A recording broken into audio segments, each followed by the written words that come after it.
Hans Assmann est une grande part du folklore et du crime finlandais.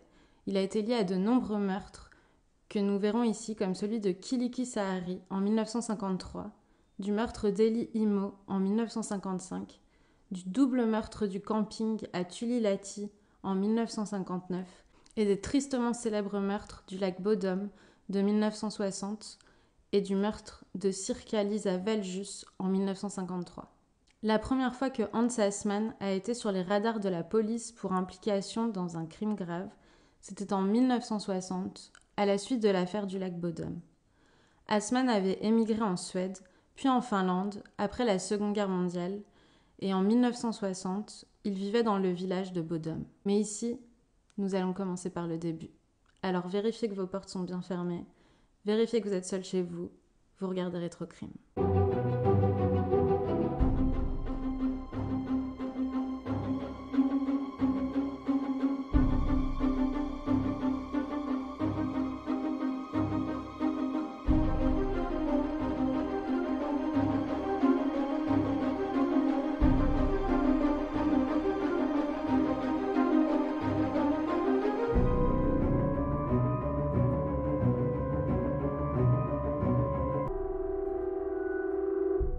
Comme le reste de l'Europe et les autres pays nordiques, la Finlande se remet encore de la Seconde Guerre mondiale en entrant dans les années 1950.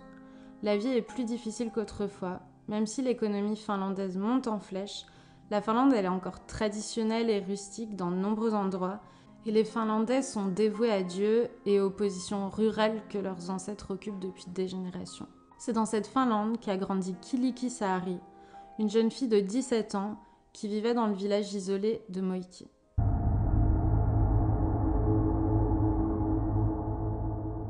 Le 17 mai 1953, un dimanche, Saari est allée à l'église et plus tard dans la journée, elle veut retourner à Isojoki pour un événement pour les jeunes chrétiens. Elle est heureuse d'y assister puisqu'elle a beaucoup d'amis là-bas, mais dit à ses parents qu'elle n'aime pas le voyage de retour entre Isojoki et Moikki parce qu'elle trouve la route éloignée et boisée effrayante, en particulier dans l'obscurité.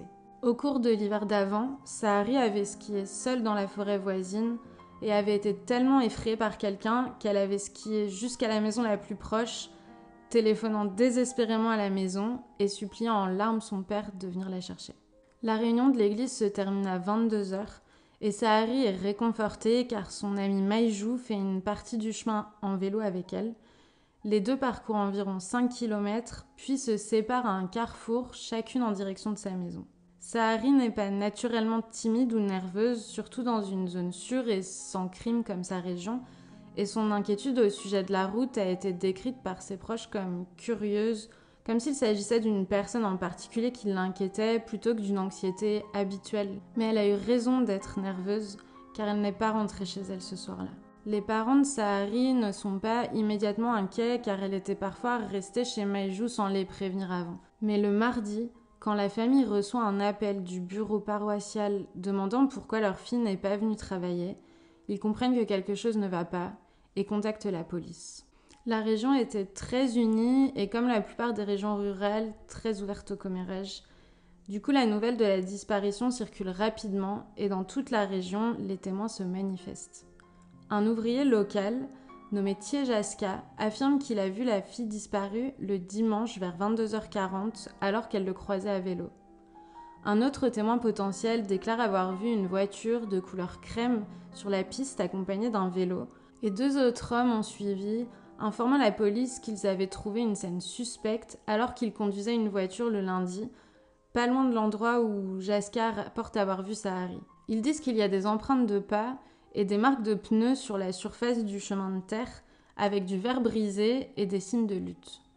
Il faudra 2 mois avant qu'il y ait une rupture significative dans l'affaire. 2 personnes cueillant des baies repèrent le guidon d'un vélo sortant d'un marais. La zone humide se trouve à des centaines de mètres du chemin de terre sur lequel Saari a voyagé, mais la police confirme rapidement que le vélo est bien le sien. Malgré les meilleurs espoirs des habitants et des autorités, il est désormais certain qu'il s'agit d'un crime. Pourtant, le marais avait déjà été fouillé avec un détecteur de métaux en mai, et le cuir de la selle était toujours en bon état, donc ça signifie qu'il n'avait été déposé là que récemment. L'emplacement de la découverte suggère que quelqu'un de la région avait été impliqué. Malgré une recherche approfondie, rien de nouveau n'est venu et ce n'est qu'en octobre, avec l'arrivée de l'hiver, que les pires craintes se sont confirmées. Comme la zone est sur le point d'être recouverte de neige, la police ordonne une nouvelle recherche du site pour s'assurer que rien n'a été manqué au sol. En fouillant la tourbière le 10 octobre, la police tombe sur un paquet identifié comme l'une des chaussures de Sahari. À l'intérieur de la chaussure se trouve son écharpe et une chaussette d'homme attachée avec de la ficelle. Il y a des marques de morsure sur l'écharpe et elle semble avoir été utilisée comme un bâillon. La deuxième chaussure, elle, n'était pas loin. En poursuivant les recherches le 11 octobre et en sachant sans doute qu'il s'agissait d'une chasse aux cadavres, l'un des chercheurs observe une branche d'arbre qui dépasse de la tourbière à quelques centaines de mètres du chemin de terre. Il remarque tout de suite qu'il est taillé en pieux et qu'il sent fortement la décomposition. Le tueur avait utilisé un pieu pour marquer l'endroit où il avait jeté le corps de Kiliki Sahari. Les enquêteurs de la police bouclent la zone et commencent à sécuriser la scène du crime afin d'extraire le corps de la jeune fille. Le tueur avait fait des incisions sur 3 côtés pour créer une porte de terre qui pouvait être soulevée pour cacher des signes de creusement. Les enquêteurs constatent que celui qui a creusé cette tombe est gaucher. Lorsqu'ils la sortent, Sahari est partiellement décomposée. Sa tête et le haut de son corps sont recouverts de sa propre veste. La cause du décès n'est pas certaine, mais il y a des blessures importantes à la tête et au visage, avec un nez cassé et 2 pommettes cassées. Le coroner constate également que le bâton utilisé pour marquer la tombe avait percé l'estomac de Sahari, mais seulement plusieurs mois après sa mort. Donc ça suggère peut-être que le tueur a voulu que le corps soit retrouvé en le rendant évident pour l'équipe de recherche. Un profil criminel produit après le meurtre indique que le coupable serait âgé de plus de 30 ans et vivrait seul. Il aurait peu de relations sociales et peut avoir été signalé comme présentant un comportement inhabituel par d'autres membres de la communauté. Il serait local, aurait planifié le crime méticuleusement et aurait peut-être connu la victime. Mais il n'est pas certain qu'il s'agisse d'un meurtre délibérément ciblé. Il a peut-être saisi l'occasion en la rencontrant sur le chemin de terre. Son habileté à cacher le corps et les preuves suggéraient qu'il avait une expérience criminelle et qu'il avait peut-être déjà tué. Il semble aussi possible qu'il ait rejoint les équipes de recherche pour éviter les soupçons. Les suspects ne manquent pas dans cette affaire. Le plus connu publiquement était le curé Kauko Kanervo. Kanervo avait emménagé dans une nouvelle paroisse quelques semaines seulement avant la disparition, et Sahari lui avait écrit une lettre sur des questions religieuses. Une rumeur selon laquelle elle était enceinte de lui a commencé. Et même si elle s'est avérée fausse, beaucoup y croient toujours. Kanervo, c'est un prédateur qui cible les jeunes filles, en particulier les adolescentes, et il avait notamment demandé à Sahari de travailler avec lui dans le bureau de son pasteur. Il nie avoir quoi que ce soit à voir avec sa disparition, mais 3 mois plus tard, la police a reçu un rapport selon lequel il avait agressé une jeune de 16 ans. Interrogé, il a dit qu'il avait fait des avances à Sahari et il admet aussi avoir eu des relations avec sa femme de chambre. Mais la femme de chambre lui donne un alibi solide pour la nuit où Sahari a disparu parce qu'elle était au lit avec lui à l'époque. Sa fille de 9 ans confirme qu'il était chez lui et ajoute qu'il est de toute façon incapable de conduire. Il est alors écarté de la liste des suspects. Alors que les preuves contre le pasteur Kanervo dans l'affaire Sahari sont presque exclusivement des rumeurs et des insinuations, celles contre Vittori Lemusvita sont plus sérieuses. Il est un homme dangereux reconnu coupable d'agression sur des femmes dans les années 40 et déclaré malade mental. Maintenant, à 38 ans, il travaille de petits boulots autour d'Isojoki, comme le creusement de fossés. Lemusvita vit à moins d'1 kilomètre de la scène du crime et garde un terrain de travail commun avec son beau-frère à seulement 50 mètres de l'endroit où le corps de Kiliki Sahari a été retrouvé. La police soupçonne qu'une pelle trouvée dans le champ était celle utilisée pour creuser la tombe. Le suspect est un alcoolique et la police pense qu'il a pu être aidé dans le crime par son beau-frère. Sa mère lui a donné un alibi en affirmant que son fils s'était endormi à 11h car il était vraiment ivre. Mais lorsqu'il a été interrogé avant la découverte du corps, il déclare que Sahari était morte et que son corps ne sera jamais découvert. Plus tard, il se rétracte en disant qu'il ne savait pas ce qu'il disait. Malgré les preuves circonstancielles, il n'y a pas assez pour que la police procède à une arrestation et après l'interrogatoire, il est interné dans un établissement psychiatrique. Bien que Lemus Vita puisse sembler être un suspect sérieux, il y a beaucoup qui reposent sur sa présence au bon endroit et au bon moment, et sa déclaration devant être prise dans le contexte de la maladie mentale et de l'alcoolisme. Donc malgré son dossier, les habitants ne pouvaient pas croire qu'il était impliqué, et comme avec Canervo, les preuves sont faibles. Mais un autre suspect semble beaucoup plus probable. Hans Assmann est prétendument un espion du KGB. Assmann était un ressortissant allemand qui a émigré dans le pays après la Seconde Guerre mondiale. Il dit qu'il était membre des SS et avait servi comme garde à Auschwitz.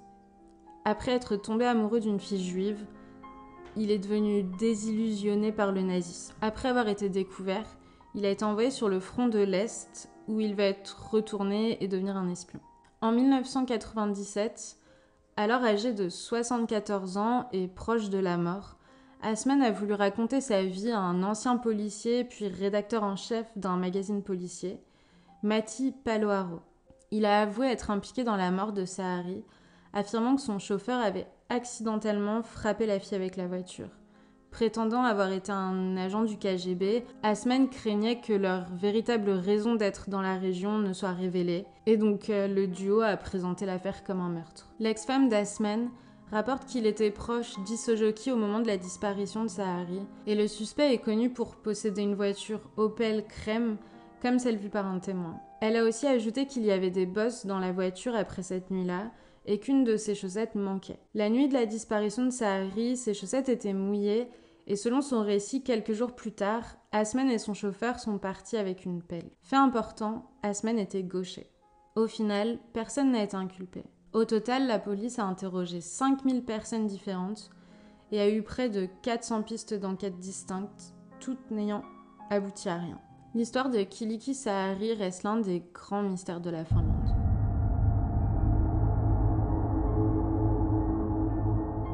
Nous sommes maintenant en hiver 1955, dans la ville de Kemi, au sud de la Laponie. 3 jeunes femmes se tiennent gelées dans l'air de la nuit. Maïla, Anna-Lisa et Eli Maria Imo. Les 3 viennent d'aller voir les boutiques de Noël. Nous sommes le 7 décembre et il est 21h.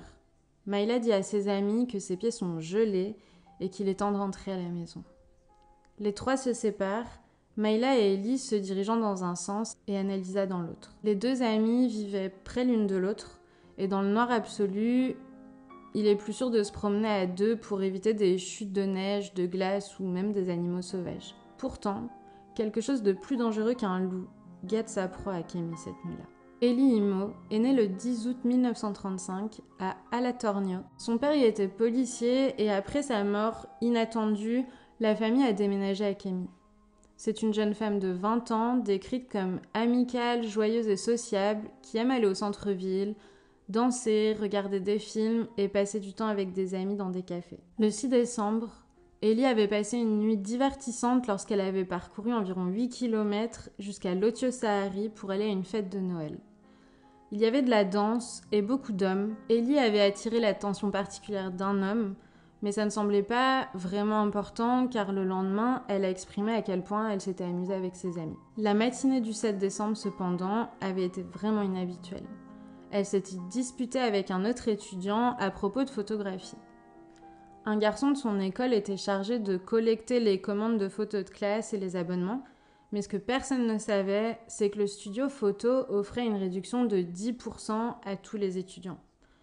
Le garçon empochait l'argent supplémentaire pour lui-même et Eli s'en était rendu compte et l'avait dénoncé. Amenés devant le syndicat des étudiants, ils ont décidé que l'argent supplémentaire devait leur être remboursé. Le garçon a alors écrit à Eli une lettre que la police a qualifiée plus tard de malveillante. Mais tout était oublié le soir et elle partit en ville avec Maïla et Anna-Lisa. Elles se sont dirigées vers les 3 cinémas de la ville et ont essayé de trouver un film mais finalement ont changé d'avis. Au lieu de ça, elles sont allées au café, puis au bar avant de rentrer. Alors que Malia et Eli partent, 2 jeunes adolescents proposent de les raccompagner, mais elles refusent. En arrivant chez Eli, Maïla lui demande si ça la dérange de marcher un peu avec elle vers sa maison parce qu'il n'y a pas du tout d'éclairage public. Eli accepte et accompagne son amie sur environ 250 mètres de trajet. Les 2 se séparent vers 21h30 et Eli commence la courte distance de retour à sa maison. Pourtant, elle ne rentrera jamais. Avant minuit, La mère d'Ellie rentre du travail, marchant sur le même chemin qu'Ellie a emprunté. Les 3 frères d'Ellie dorment déjà, et les jambes sont chaudes. Ellie, elle chauffe la maison à chaque fois quand elle rentre des cours. Ses sacs et les livres sont toujours présents sur le sol du salon, et sa mère en déduit qu'elle devait avoir étudié avant de partir. Son absence n'est pas particulièrement inquiétante parce que sa fille dormait souvent chez Annalisa pour pas faire le trajet loin pour rentrer chez elle. Le lendemain, à 12h50, un écolier découvre le corps d'Ellie Imo allongé sur le ventre à côté du chemin de la Pinty où elle habite. Elle est à seulement 30 mètres de chez elle, elle est habillée comme la veille et est couverte de neige. Son assassin l'avait frappée brutalement, la poignardant à plusieurs reprises dans le côté droit du cou et derrière l'oreille. Une partie de la neige avait été placée là par son assassin, couvrant son visage et le haut de son corps. En enquêtant sur les lieux, la police note à la fois des empreintes de pas, de la chaussure de ski d'un grand homme et des pistes cyclables dans la neige. À côté du corps, on retrouve le fourreau d'un couteau Mora fabriqué à Osnor en Suède depuis plus d'1 siècle. La police mène des enquêtes et des perquisitions approfondies à Kemi, et 60 personnes sont rapidement interrogées, dont Mayla qui déclare être rentrée chez elle et avoir écouté la radio. Et la police va vérifier son alibi auprès du radiodiffuseur pour s'assurer que les programmes avaient commencé au moment où elle a dit qu'il l'avait fait. L'escroc photo a été interrogé, mais un alibi l'a placé chez lui toute la nuit, sa famille témoignant en son nom. Ellie n'a pas été agressée pour obtenir des faveurs, ce qui amène la police à penser qu'elle a été victime d'un fou. Des vêtements sont pris, des maisons fouillées, des couteaux analysés. Des témoins ont rapporté un homme étrange qui a sauté d'un train à mi-chemin. Un autre a déclaré qu'un homme menait sa propre enquête personnelle. Les dossiers de la police sont remplis de faux rapports et de rumeurs. Le seul suspect qui ait jamais été cité comme ayant été interrogé, c'est Runar Holmström. Il a été traduit en justice pour le double meurtre de 2 jeunes femmes lors des célèbres meurtres du camping de Tulilahti, dont on va parler juste après. Le 22 février 1960, la police criminelle centrale interroge Holmström. Il va nier le meurtre et a déclaré qu'il était chez lui à Munsala pendant tout l'hiver 1955-1956. Lorsqu'on lui demande où il avait acquis le couteau Mora qu'il transportait, Holmström a seulement pu dire qu'il l'avait reçu d'une manière ou d'une autre en septembre 1959. Mais il ne peut pas expliquer où. La gaine dans laquelle il a mis le couteau n'était pas celle d'origine qui l'accompagnait, et encore une fois, Holmström ne se souvient pas ce qui est arrivé à l'original. Lorsqu'on lui a demandé si quelqu'un, à l'exception de ceux de sa maison, pouvait vérifier qu'il était chez lui, il a répondu que des invités étaient venus, mais il ne pouvait pas nommer qui. Finalement, rien n'est sorti de l'enquête, à part une théorie intrigante, Hans Assmann. Dans l'affaire Ellie Imo, la théorie a été proposée selon laquelle Assmann était un homme avec qui Ellie avait dansé à la fête la veille de sa mort. Vienno Assmann, sa femme, étant ravie d'affirmer que son mari était à Kemi le même soir. Mais en vérité, aujourd'hui encore, le meurtre d'Ellie reste un mystère.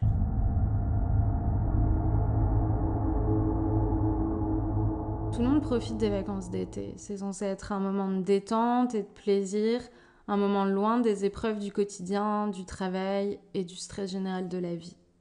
Pourtant, en 1959, les vacances de 2 jeunes femmes en Finlande sont devenues l'histoire de leur mort. Nous sommes le 18 juillet 1959 et l'employé de bureau Riitta Pakkanen, 23 ans, avec l'étudiante en soins infirmiers Aine Nisonen, 21 ans, avait depuis longtemps décidé de faire un voyage à vélo de leur domicile jusqu'à Jyväskylä, à Savo et en Carélie du Nord. Apparemment, l'été a été magnifique et la première semaine, ils ont passé une nuit aux campagnes de Naarajärvi.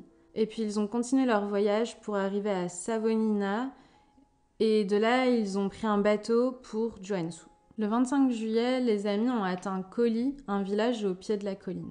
En envoyant une carte postale à la maison, Nisonen a déclaré que les femmes avaient l'intention de visiter la ville de Varkaus et de rentrer chez elles d'ici le 30 juillet. Mais lorsque les deux ne sont pas revenus le 3 août et que Pakkanen ne se présente pas au travail, l'alarme est déclenchée et des rapports de personnes disparues sont déposés. Aine Nisonen mesurait 1m60 avec une silhouette élancée, des cheveux bouclés bruns foncés et des yeux bleu-vert. Elle parlait doucement mais marchait rapidement. Riitta Pakkanen avait la même taille et les cheveux blonds. Ses yeux étaient décrits comme bleu-gris, son visage ovale et ses manières calmes. Toutes les deux, elles vivaient à la maison avec leurs parents et entretenaient des relations positives avec leur famille. La police a rapidement constaté que la dernière observation connue datait du 27 juillet lorsqu'elles avaient séjourné dans une auberge avant de repartir. En supposant qu'elles avaient l'intention de se rendre à Varkaus, comme mentionné sur la carte postale, la recherche a commencé là. À ce stade, la police soupçonne que les deux ont subi un accident, probablement une noyade. Varkaus n'a cependant pas donné de résultat et la piste se refroidit, avec peu d'idées sur l'endroit où les femmes auraient pu aller. Leurs parents font le voyage pour aider aux recherches et l'armée de l'air finlandaise est chargée de survoler la région pour produire des photos aériennes pour localiser tout signe de femmes disparues. Mais rien n'est trouvé. 6 jours après que la police ait été alertée de la disparition, 2 hommes locaux, Keijo et Aiki, entendent la nouvelle à la radio.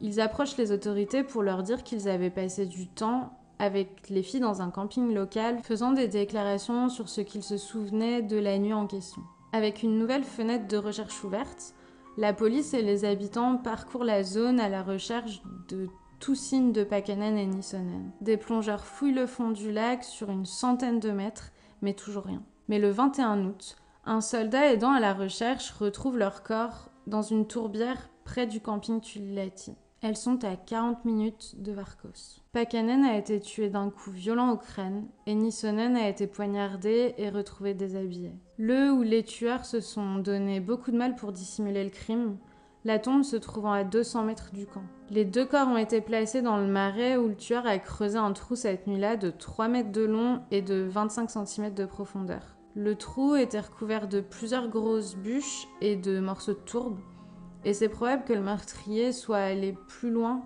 s'il n'avait pas heurté une longue branche qui était tombée là. Une autre branche a été utilisée pour couvrir la scène afin de rendre moins évident que quelqu'un avait creusé là. À l'intérieur de la tombe, le visage de Nissonen avait été recouvert d'un anorak noir et d'autres vêtements avaient été empilés sur les corps, apparemment en partie pour cacher la nudité de Pakanen. On pense qu'elle était nue lorsqu'elle a été attaquée plutôt que d'avoir été déshabillée par le tueur. Les autres biens des victimes avaient été soigneusement cachés, certains d'entre eux ayant complètement disparu, y compris la plupart de leur argent. Le 4 septembre, la police retrouve les vélos de Pakanen et Nissonen dans la partie la plus profonde du lac Tulilahti, prouvant que le tueur avait utilisé un bateau. Les enquêtes sur le site révèlent que les 2 victimes étaient arrivées au camping le 27 juillet, plantant leur propre tente et passant du temps avec 2 jeunes hommes locaux venus en bateau à moteur, Keijo et Aiki. Ils n'étaient pas les seuls non-campeurs à proximité du site, parce que plus tôt dans la journée et dans la nuit, des témoins ont décrit un homme sur un cyclomoteur qu'ils avaient observé agir de manière suspecte, traquant apparemment Pakanen et Nissonen, conduisant derrière eux, mais hors de vue. Il avait secrètement observé les 4 toute la nuit. D'autres témoins ont déclaré avoir vu un homme qui rôdait autour du camp après le coucher du soleil, entrant dans les toilettes. La police établit que les meurtres doivent avoir eu lieu cette nuit-là ou tôt le matin, car à l'aube le camping était vide. Le tueur aurait ouvert la tente pour pénétrer à l'intérieur et immédiatement frappé, tuant les filles sur place. Il a poignardé Nissonen dans le dos, probablement alors qu'elle tentait de fuir, puis a poignardé Pakanen, l'achevant de 2 coups à la tête. C'était un assaut furieux, violent et vraiment plein de rage. Agissant rapidement, les premières arrestations sont faites, 5 hommes locaux. La presse les a identifiés comme étant Reino, Laori et Martin, de la maison desquels le tueur a pris l'appel. Il y avait aussi un charpentier qu'il connaissait, Deveau, et un fossoyeur, Ferdinand, sur le pâturage où le corps a été découvert. Ensuite, ils arrêtent Keijo et Aiki. Ils prélèvent du sang à tous les détenus et ont fait examiner leurs vêtements. La police espère un coup de chance. Ferdinand est libéré après un interrogatoire approfondi et une perquisition à son domicile. Mais pendant ce temps, Lauri donne un alibi, il était chez Teuvo en présence de la mère du charpentier. Il affirme être rentré se coucher à 22h. Pendant ce temps, le neveu de Lauri, Reino, a fourni un alibi à Keijo et Aiki en disant qu'il les avait rencontrés sur la route de Tulilahti et qu'il disait au revoir aux filles qui semblaient partir que toutes les 2. Martin n'avait pas d'alibi particulier, mais a également déclaré qu'il était au lit et que sa mère en était témoin. Encore une fois, avec des échantillons prélevés et des vêtements vérifiés pour le sang, tous les 3 sont libérés. Les habitants étant éliminés des enquêtes, la police concentre son attention sur le mystérieux cyclomoteur. Un appel le décrit comme âgé de 30 à 40 ans, de taille moyenne, à la peau foncée, et décrit son cyclomoteur comme de couleur bleuâtre. Il n'y a jamais eu qu'un seul vrai suspect dans l'affaire, Runar Holmström, 37 ans. Il est le fils d'un économiste qui a été identifié par des témoins comme étant peut-être l'homme vu sur le cyclomoteur. Il a été arrêté en novembre, déjà recherché pour de nombreux vols aggravés. Lors d'enquêtes à son domicile, la police a trouvé un couteau qui, selon les experts, correspondait aux coupures qui avaient été faites sur la branche d'arbre laissée sur la tombe. Ils ont également découvert un pistolet chargé sans la sécurité, prêt à l'emploi. Lorsqu'il est amené sur les lieux du crime, la police observe qu'il agit nerveusement, mais après un nouvel interrogatoire, Holmström admet qu'il avait été l'homme qui avait été observé en train de regarder les filles, insistant sur le fait qu'il avait poursuivi son voyage vers Varkos à minuit. Il avoue également d'autres informations qui, selon la police, ne pouvaient être reconnues que du tueur, comme le fait que Keijo et Aiki avaient tenté d'embrasser les filles. Holmström a retiré ses aveux, mais il est trop tard, et ses dires ne font que confirmer dans l'esprit des enquêteurs qu'il est coupable, même s'il n'y a aucune preuve matérielle. En fait, il y avait beaucoup de preuves que Holmström était innocent. Par exemple, les experts avaient établi que le tueur était gaucher, compte tenu de la façon dont la branche d'arbre avait été coupée. Holmström était droitier, il n'était pas grand non plus, ce qui signifie que maîtriser 2 femmes, transporter les corps sur un terrain accidenté et creuser la tombe aurait été difficile, surtout au cours des quelques heures où le crime semblait avoir eu lieu. Et puis au printemps 1961, alors que Holmström est en prison dans l'attente de son procès, des sous-vêtements féminins et 2 chapeaux Panama qui sont jugés appartenir à Pakanen et Nissonen sont retrouvés près de Varkos. Ils avaient encore de la couleur et n'avaient pas été là depuis un moment clairement. Ils n'avaient certainement pas été présents l'hiver dernier et à ce stade, Holmström est en prison depuis près d'1 an et demi. Mais malgré ces nouvelles preuves, le procès se déroule quelques mois plus tard, à partir du 8 juin 1960. Il se tient à l'école primaire de Asumaki. Il n'a jamais été conclu puisque le 8 mai 1961, Holmström met fin à ses jours avec une corde fabriquée à partir des draps de sa cellule. Certains pensent que cet acte montre une conscience coupable, mais beaucoup de prisonniers à l'époque avaient peur des punitions sévères infligées aux coupables, donc le travail forcé où beaucoup sont maltraités et finissent par en mourir. La police considère alors que l'affaire est classée. Mais le nom d'un autre individu est fortement lié à l'affaire, Hans Assmann. Il y avait des similitudes considérables dans le cas des meurtres de Kiliki Sahari et du camping de Tulilati. Comme pour Sahari, Pakanen avait été tué d'un coup violent au crâne qui avait été recouvert lors de l'enterrement. C'est possible qu'il y ait eu un élément de harcèlement, mais un tueur opportuniste, c'était plus probable. Une tombe avait été creusée dans un marais avec une pelle trouvée près de la scène de crime et le tueur a déguisé le site. Les bicyclettes des 3 personnes décédées avaient été cachées ou submergées. Il semble très possible que les tueries aient été l'œuvre du même individu ou des mêmes individus. Bien qu'il n'y ait aucune preuve solide contre Assmann, plusieurs témoins proches de Ainevasi ont déclaré avoir vu 2 hommes ensemble parler allemand. Ils auraient acheté une carte pour le camping de Tulilati et l'une des 2 correspondait à la description d'Assmann. Il avait toujours un chauffeur, l'homme qui, de son propre aveu, avait renversé Kiliki Sahari. Après enquête, la femme d'Assmann a confirmé que son mari avait été à Ainevasi pendant les meurtres et qu'il avait visité la région plusieurs fois auparavant, y compris le camping Tulilati. Avec Runar Holmström mourant avant la fin du procès, il n'y a pas eu de conclusion à l'affaire. Pourtant, la police a cru que l'affaire était réglée, même si le procureur et le juge avaient déclaré publiquement qu'ils pensaient qu'il était innocent. Et alors que Hans Assmann semble être un bon candidat et que les similitudes avec l'affaire Kiliki Sahari sont surprenantes, il n'y a pas plus de preuves contre lui qu'il n'y en avait contre Holmström. Que l'un ou l'autre des hommes ait été impliqué, ou même que les réponses se trouvent plus localement avec plus de 60 ans passés, il semble que le double meurtre au camping de Tulilati sera un autre crime qui ne sera pas résolu.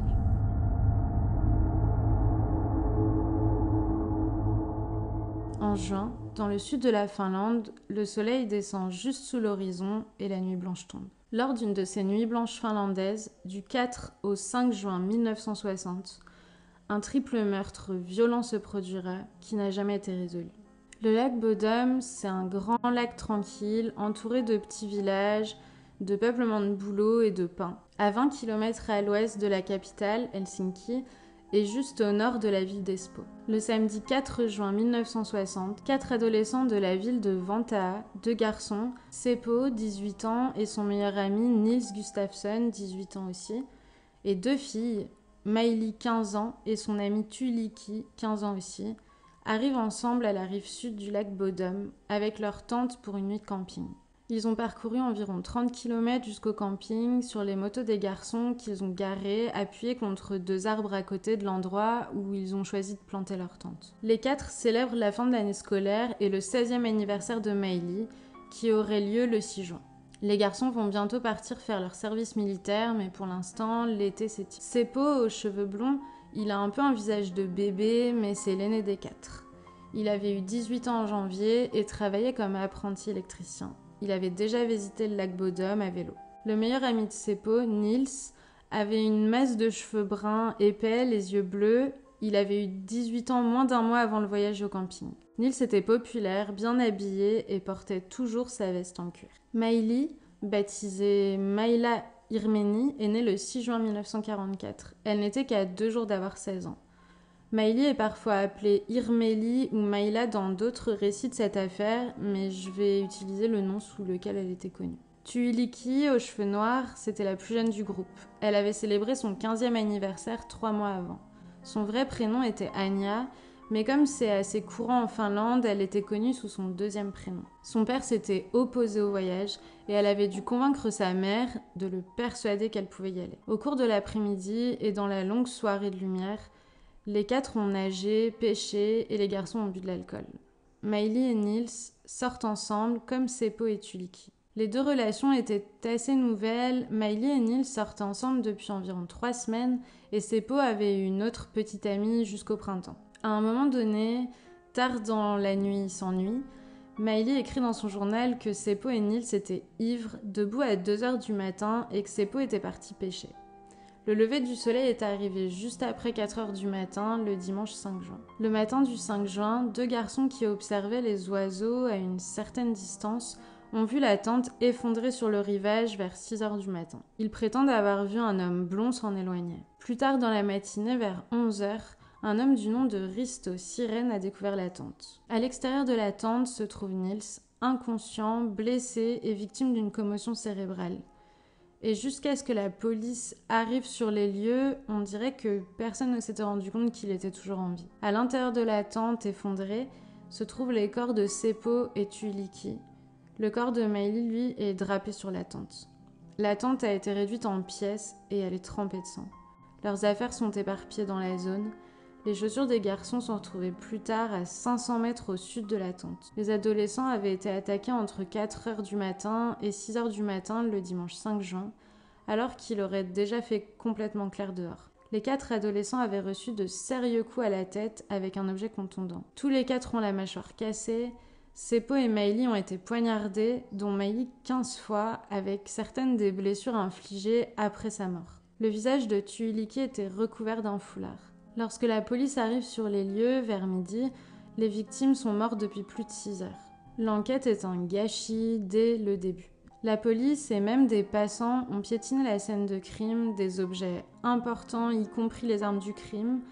Un couteau et un objet contondant, peut-être une pierre, ne sont pas retrouvés sur les lieux, même lorsque des soldats sont ensuite envoyés pour fouiller la zone. La police réussit à déterminer que, alors que les motos des garçons sont toujours appuyées contre les arbres à côté de ce qui reste de la tente, les clés des vélos manquent. D'autres objets appartenant aux 4 campeurs ont également disparu, leurs portefeuilles, montres, vêtements, le couteau de Seppo et la veste en cuir. Ils ont soit été jetés, perdus par la police au cours de l'enquête, jetés dans le lac Bodom par le meurtrier, ou pris comme souvenir par les membres du public qui ont visité la scène de crime avant qu'elle soit sécurisée, Les fouilles du lac par des détecteurs de métaux et même des fouilles archéologiques sur le site n'ont jamais permis de découvrir ces objets manquants. De nombreux objets trouvés sur les lieux sont trempés dans le sang des victimes et toutes preuves les concernant sont donc détruites ou masquées. Lorsque la police interroge Nils, le seul survivant de l'accident, il dit ne se souvenir de presque rien de l'attaque ou même de la soirée et de l'après-midi précédent. La seule chose dont il dit se souvenir, c'est un homme blond qu'il a aperçu à travers l'une des déchirures de la tente alors que l'homme les attaquait tous. Au cours de l'enquête policière, 4000 personnes ont été interrogées. C'est un nombre énorme si on considère que la population de la Finlande en 1960 était que de 4,4 millions d'habitants. Un témoin potentiel, Olavi Kivilahti, 14 ans, pêchait à l'ouest du camping au petit matin mais n'a rien entendu. Il a cependant vu un homme blond, âgé de 20 à 30 ans, mesurant environ 1,70 m, courir vers le sud depuis l'emplacement de la tente vers 6 h du matin, ce qui correspond au récit des jeunes qui ont également déclaré avoir vu un homme blond s'éloigner de la tente à la même heure. Pendant que l'enquête se poursuit, les funérailles des 3 victimes ont lieu le 13 juin. Seppo, Maili et Tuulikki ont été enterrés ensemble dans la ville de Tikkurila. La mère de Tuulikki est décédée à l'âge de 51 ans, 6 mois seulement après la mort de sa fille. Depuis ce jour, plusieurs suspects ont émergé dans l'affaire du lac Bodom. Le premier suspect principal, c'est un homme local, Karl Valdemar Gillström, connu sous le nom de Kioskimies, c'est du finnois pour l'homme du kiosque. C'était un Finlandais suédophone qui avait un petit kiosque d'été en bois sur la plage d'Uotala, à quelques centaines de mètres à l'ouest du camping des victimes adolescentes. Nils et Seppo auraient acheté de la limonade au kiosque le 4 juin. Gillström, âgé de 50 ans en juin 1960, aurait du tempérament et détesterait les campeurs, allant même jusqu'à couper les haubans des tentes. Il était très territorial sur sa section de la rive du lac. Et en 1969, alors qu'il est vraiment ivre, il aurait avoué avoir commis les meurtres à un voisin en lui disant « Espèce d'idiot, tu ne réalises pas que je suis le meurtrier de Bodom, qu'est-ce que je vais faire ?» Gillström est décédé le 2 août 1969 en se noyant dans le lac Bodom après une beuverie de 3 jours. À l'époque, la police était satisfaite de son alibi selon lequel il dormait avec sa femme la nuit des meurtres et a rejeté ses aveux en raison de son état d'ébriété et de sa colère à ce moment-là. Sur son lit de mort, sa femme se serait rétractée en déclarant lui avoir donné un faux alibi. Selon l'Observer, beaucoup de gens à Espoo croient encore que le gardien du kiosque était le tueur. C'était facile de rejeter la faute sur le cinglé local. Il se pourrait aussi que le 5 juin 1960, le harcèlement connu de Gillström contre les campeurs sur son lac soit allé beaucoup plus loin que d'habitude et entraîné 3 morts. Le deuxième suspect principal, c'est Hans Assmann. Il avait 36 ans lorsque les meurtres ont eu lieu et vivait près du lac Bodom. Assmann correspondait à la description de l'homme blond qui aurait été vu près de la tente par d'autres au lac Bodom le matin du 5 juin. Il correspond également à l'image que Nils dit avoir retenue de l'attaque. Nils et Olavi Kivilahti, le pêcheur de 14 ans qui avait vu un homme blond le matin, ont été hypnotisés et ont décrit un homme qui ressemblait beaucoup à Assmann. Mais les images récupérées sous hypnose ne sont pas fiables et l'hypnose est généralement considérée comme une science indésirable lorsqu'il s'agit de son utilisation comme preuve criminelle. D'autres soupçons ont été causés par le fait qu'Assmann s'était rendu à l'hôpital chirurgical d'Helsinki le 6 juin, le lendemain des meurtres, avec ses ongles noirs de saleté et ses vêtements couverts de saleté et de taches rougeâtres qui ressemblaient à du sang. Le personnel de l'hôpital a rapporté qu'Assmann était nerveux et agressif, qu'il était ivre et qu'il avait très mal à l'estomac. La police de l'époque a interrogé Assmann, mais l'a rejeté comme suspect car il avait un alibi solide pour la nuit des meurtres. Il était avec sa petite amie et 2 autres personnes à Helsinki pendant la nuit et le lendemain matin. Ses vêtements n'ont jamais été testés pour le sang par contre. Ce qui manque à tous les soupçons entourant Assmann, c'est un motif pour les meurtres du lac Bodom. Assmann vivait près et connaissait donc la région. Mais est-ce qu'il était vraiment en liberté pendant cette nuit blanche, cherchant simplement à commettre un meurtre multiple? Pourquoi est-ce qu'il aurait tué 3 adolescents et blessé un 4e qu'il ne connaissait pas? Mais des événements ultérieurs montreraient qu'il pourrait être violent. En 1963, Assmann a été emprisonné pour avoir attaqué sa femme. En 2004, la police finlandaise a annoncé qu'elle avait réexaminé la tente et d'autres éléments de preuve survivants en utilisant des techniques médico-légales modernes et que 44 ans après les meurtres, elle accusait le seul survivant, Nils Gustafsson, qui était alors âgé de 62 ans, des crimes. Les familles des 3 adolescents assassinés ont soutenu cette poursuite. Jusqu'à ce qu'ils soient accusés, Niels menait une vie tranquille. Marié, père de 2 enfants, il travaillait comme chauffeur de bus. La police et l'accusation ont affirmé que Niels avait tué son meilleur ami Seppo et leur compagne Maïli et Tuliki à l'aide de pierres et d'un couteau. Le couteau de Seppo manquait en fait sur les lieux du crime et pourrait avoir été l'arme du crime. Le motif, selon l'accusation, c'était la jalousie.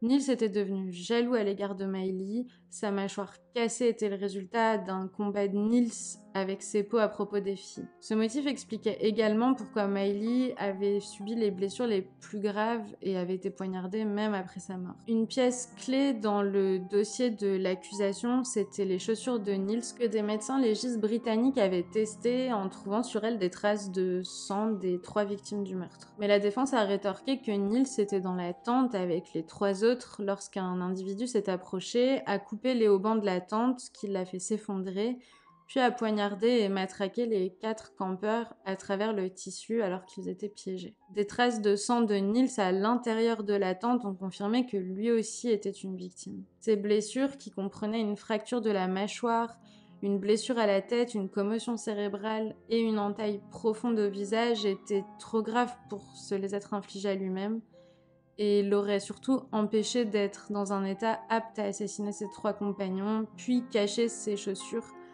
tachées de sang des centaines de mètres plus loin. Le 7 octobre 2005, Niels Gustafsson a été acquitté de toutes les charges. Il a reçu 45 000 € de dommages et intérêts pour la manière dont il a été traité par la police et les médias.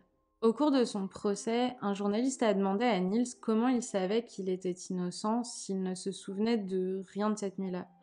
Il a répondu simplement « Je suis innocent, c'est tout ». L'endroit où les adolescents finlandais ont été brutalement assassinés et leur ami grièvement blessé est toujours un terrain de camping aujourd'hui, même si la légende du tueur de Bodø y vit toujours. Ces meurtres ont eu lieu il y a plus de 60 ans, de sorte que l'auteur est probablement âgé ou est même déjà décédé maintenant.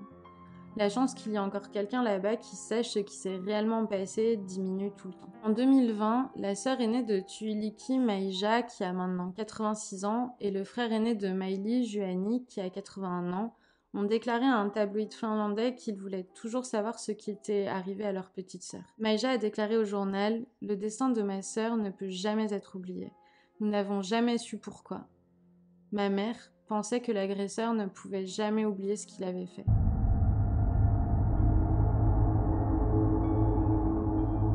Sirka Liisa Väljus, 34 ans, était une femme qui aimait les belles choses de la vie. Elle avait travaillé comme vendeuse de loterie, mais appréciait désormais la compagnie d'hommes riches pour se faire plaisir.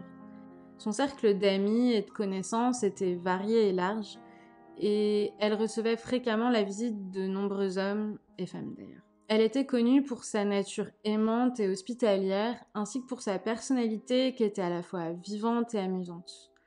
La police dira plus tard qu'elle avait été une escorte de grande classe, bien que beaucoup aient dit qu'elle avait simplement apprécié une bonne fête. Sirka Liisa avait passé la nuit du 22 juillet 1963 dans un restaurant de son Turku natal avant de rentrer chez elle à Ruohonkatu. Elle était en compagnie d'un homme avec qui elle avait dansé et on n'entendrait alors plus jamais parler d'elle. À 16h le lendemain, le 23 juillet, une amie, Saara Nieminen, se rend à l'appartement de Sirka Liisa pour faire le ménage. Elle a sa propre clé et devient curieuse lorsqu'elle doit la tordre plusieurs fois pour entrer. Elle remarque rapidement qu'il y a du courrier pas lu, pas encore ouvert sur le paillasson. Elle appelle en demandant si la nourriture était prête comme d'habitude et elle n'a pas de réponse. Et puis, elle voit le sang. Sirka Liisa Väljus était à moitié nue sur le sol de la chambre au pied du lit, avec le câble d'une lampe autour de son cou. Il y avait des ecchymoses à la tête et au cou, et elle était très clairement morte. La pièce avait été saccagée pendant la lutte. 10 gouttes de sang entre la chambre et le couloir ont probablement été laissées par son agresseur. Et c'est ce sang qui a alerté Nieminen. La police a confirmé que le tueur avait lui-même été blessé. Ils ont également enregistré une lutte violente dans la pièce avec une bouteille cassée près du corps. Il y avait des fragments sur l'oreiller de Sirka Liisa et le col de verre reposait sur le rebord de la fenêtre. Une table téléphonique avait été renversée avec le téléphone et un réveil qui avait heurté le sol. Des vêtements de la victime étaient au milieu de la pièce et il y avait une petite somme d'argent qui n'avait pas été volée. Donc les policiers ont écarté le vol comme motif. Il semble que Sirka Lisa avait diverti un homme quand il est devenu violent avec 2 verres de vin rouge vide sur la table de la cuisine. On peut supposer que c'était le même homme avec qui elle avait quitté le restaurant. Des enquêtes sur les antécédents de Sirka Lisa ont révélé qu'elle avait été attaquée et battue par un homme environ 3 ou 4 semaines avant son meurtre, qui lui avait laissé des bleus sur tout son visage. Elle a dit à des amis que le coupable était un marin allemand qui s'est mis en colère quand elle l'a pas laissé entrer dans son appartement. Mais le tueur mystérieux avait été intelligent et avait tenté de brouiller les pistes. Par exemple, il y avait de la cendre dans le cendrier, mais quelqu'un avait enlevé les mégots. Il y avait de l'eau sanglante sur les bords de la baignoire et il y avait un morceau découpé du drap, peut-être, sûrement, pour enlever des preuves. Mais étrangement, la tentative de nettoyer les preuves n'était que partiellement faite, le tueur laissant à la fois des empreintes digitales et une empreinte de paume à côté de la tache de sang à l'extérieur de l'appartement. La preuve la plus vitale, cependant, c'était une empreinte sanglante trouvée dans la salle de bain. En interrogeant des témoins, la police a enregistré que la femme en bas, Elma, avait été réveillée dans la nuit vers 3h du matin. Elle avait entendu des bruits dans l'appartement du dessus et pensait que c'était des meubles qui tombaient. Après ça, le témoin décrit le son d'une femme qui criait non. Il y a eu un léger bruit de détonation et puis plus rien, le silence. Un autre témoin de l'immeuble, Mathilda, a rapporté qu'elle avait vu un homme dans l'ascenseur qui semblait malade. Il avait placé sa main sous son aisselle comme pour la cacher et regardait derrière lui en partant. Selon sa description, il avait entre 27 et 30 ans et portait un costume sombre avec une chemise blanche. Un chauffeur de taxi, Einari, avait emmené Sirka Lisa et son compagnon du restaurant à l'appartement la nuit précédente. Il a décrit un homme qui parlait avec un accent et qui avait une langue étrangère. Des témoins au restaurant ont dit la même chose, mais eux, ils ont identifié la langue comme étant de l'allemand et ils ont déclaré qu'il avait dit à un marin allemand qu'il était aussi marin. Il y avait 30 navires amarrés dans le port et 17 pertinents ont tous été marqués pour enquête. Mais bien que des dizaines de marins et capitaines aient été interrogés, seuls 4 navires avaient fait l'objet d'une enquête à la fin du mois d'août.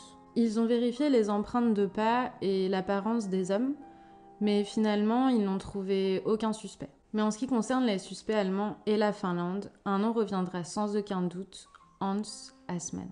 À l'époque, Assmann vivait en Suède, mais avait passé ses vacances d'été en Finlande à la mi-juillet chez un Finlandais qui avait confirmé qu'Assmann et sa femme étaient restés avec lui jusqu'à la mi-juillet. Certains témoins ont affirmé qu'il avait rendu visite à la défunte et qu'il avait été vu avec elle dans des restaurants locaux. Certains ont également déclaré avoir vu la voiture Opel qu'il conduisait. Cependant, Assmann n'était pas considéré comme un suspect sérieux dans l'affaire.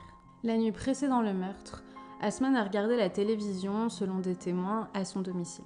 La voiture d'Assmann est restée immobile sous la fenêtre de son ami pendant presque tout son séjour, et le témoin a déclaré que le bruit du véhicule l'aurait réveillé si Assmann était allé n'importe où dans la nuit. Bon, après on se rappelle qu'ils ont pris un taxi, donc c'est possible aussi qu'ils soient partis en prenant un taxi. S'adressant à la police, Assmann a confirmé qu'il s'était rendu à Turku, mais seulement à 3 reprises en 54, 55 et 56. Les dernières fois, il était accompagné d'une femme d'Helsinki. Il a nié toute implication dans le meurtre de Sirka Lisa Väljus. Après avoir pris ses empreintes, il a été renvoyé de l'enquête. Aujourd'hui, l'affaire est depuis longtemps sans réponse, mais elle reste entretenue par le fils de Sirka Lisa, Anu. Anu est né à Helsinki, mais il a été pris en charge à seulement 6 mois et il a été déplacé dans de nombreux endroits et de nombreuses familles. Quand il avait 10 ans, il a vu la photo de sa mère dans le journal annonçant son meurtre. Anu demande aux enquêteurs de continuer à enquêter sur l'affaire et il a déclaré publiquement s'il se demandait si Hans Assmann pourrait être son père. Sirka Lisa avait toujours dit qu'elle donnerait à son fils le nom de son père et Anu est l'équivalent français de Hans. Le meurtre de Sirka Lisa Väljus est le dernier cas important lié à Hans Assmann. Mais la police l'a rapidement renvoyé comme il avait fait auparavant. Avec un autre alibi solide et ses empreintes éliminées, suggérer qu'il est un suspect sérieux, c'est difficile. L'affaire devient alors une autre qui reste irrésolue et il semble que la police ait peu d'intérêt à enquêter plus.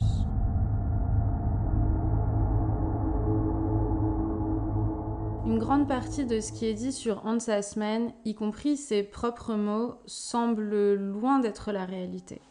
Par exemple, il a déclaré sur son lit de mort « Je me souviens comment la ministre Pena Tervo a voté de manière décisive à l'élection présidentielle et est décédée 2 semaines plus tard. » Le policier Palo Haro a compris que cela signifiait qu'il avait assassiné l'ancienne ministre, qui était pourtant décédée dans un accident de voiture en 1956 sans circonstances suspectes. La sœur d'Assmann a déclaré publiquement qu'il avait reçu une pension de la Luftwaffe, ce qui signifie qu'il n'a jamais été dans les SS ou à Auschwitz. Pour le meurtre de Sahari, il semble avoir été en fait en Suède. Pour d'autres meurtres, il était connu qu'il se trouvait en Allemagne. Les clés de la croyance selon laquelle Assmann serait un tueur en série sont les déclarations de son ex-femme, Vienno Assmann. Elle s'est contentée de fournir des preuves que son ex-mari était toujours dans la région lorsqu'un meurtre était commis. Elle a également affirmé qu'il s'était incriminé d'autres manières, comme en quittant la maison avec une pelle après la mort de Kiliki Sahari. On peut se dire que pour un supposé agent du KGB, il semblait un peu bâclé. Beaucoup de ces faits confirmés par son ex-femme doivent être pris dans le contexte où il était connu pour être un agresseur domestique et un adultère. Assmann a été arrêté en 1961 pour une agression brutale en public et ils ont divorcé en 1970. Pourtant, toutes ces choses sont souvent ignorées par ceux qui souhaitent le voir comme suspect numéro 1. Alors que les affirmations autour d'Assmann peuvent parfois avoir un son de vérité, la plupart de ce qu'il a dit était une fantaisie complète et totale. C'était un homme violent, un ancien combattant et un alcoolique. Il est certainement possible qu'il ait été responsable d'un ou de plusieurs des nombreux meurtres qui lui ont été attribués. Mais dans de nombreux cas, les preuves sont manquantes et on ne saura probablement jamais le fin mot de toutes ces histoires. Voilà, c'est tout pour cette vidéo. Dites-moi en commentaire si vous pensez qu'Assmann est coupable d'un ou de tous les crimes dont on a parlé aujourd'hui. Moi, je vous dis à la semaine prochaine. Vous avez regardé Rétrocrime.